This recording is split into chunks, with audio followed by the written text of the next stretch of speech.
দেখো তোমাদের যদি এই ধরনের অঙ্ক আসে তোমরা কিভাবে সহজে করবে দেখো। কি বলেছে এখানে, যদি 8টি ফল 6 টাকায় কিনে 6টি ফল 8 টাকায় বিক্রয় করা হয় তবে তার লাভ কত হবে, ঠিক আছে। তাহলে আমরা এখানে করব কোয়ান্টিটি অর্থাৎ, আর এখানে আমরা একবার সিপি করব, আবার এখানে আমরা কোয়ান্টিটি করে নেবো, এবার এসপি সেলিং প্রাইস। এবার দেখো আমরা 8টি ফল 6 টাকায় কিনছি, তাহলে এখানে লিখবো 8 কটায় কিনছি আমরা, কস্ট প্রাইস 6 টাকায়, ঠিক আছে। আবার যখন বিক্রি করছি তখন আমরা কি 6টি ফল ক টাকায় বিক্রি করছি, 6টি ফলে আমরা বিক্রি করছি 8 টাকায়। এখানে আমাদের কি করতে হবে, এই কোয়ান্টিটি বস্তুর যে পরিমাণটা সেটা দুই ক্ষেত্রে আমাদের সমান করতে হবে। তাহলে সমান করার ক্ষেত্রে কি করবো আমরা, একে যদি 6 দিয়ে গুণ করি আর 6কে যদি 8 দিয়ে গুণ করি তাহলে সমান হয়ে যাবে। এছাড়াও তোমরা দেখবে 8 এবং 6-এর লসাগু কত, 24। তাহলে দুটোকে আমরা যদি 24 করি তাহলে 8কে আমরা কত দিয়ে গুণ করতে পারি, 8কে আমরা 3 দিয়ে গুণ করব। তাহলে যদি 8কে 3 দিয়ে গুণ করা হয় তাহলে এই কস্ট প্রাইসটাকে 3 দিয়ে গুণ করতে হবে।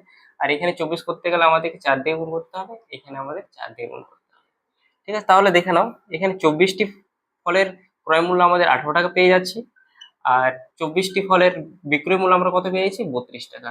তাহলে দেখো আমাদের সিপি এবং এসপি পেয়ে গেলাম, তাহলে আমাদের প্রফিট কত হবে, তাহলে প্রফিট হবে আমাদের, প্রফিট কত হবে, প্রফিট 32 মাইনাস 18, ঠিক আছে। পার্সেন্টেজ যদি বের করতে পারো, পার্সেন্টেজ বের করতে গেলে কি করতে হবে, বাই 18 ইন্টু 100 করতে হবে।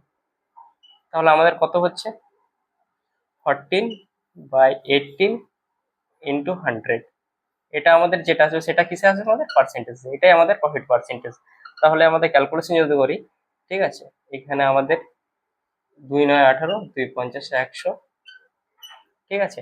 তাহলে এখানে যদি আমরা ক্যালকুলেশন করি তাহলে দেখো কত আসবে, 5 14 70, 700-কে যদি 9 দিয়ে ভাগ করি তাহলে আমাদের অ্যান্সার বেরিয়ে যাবে।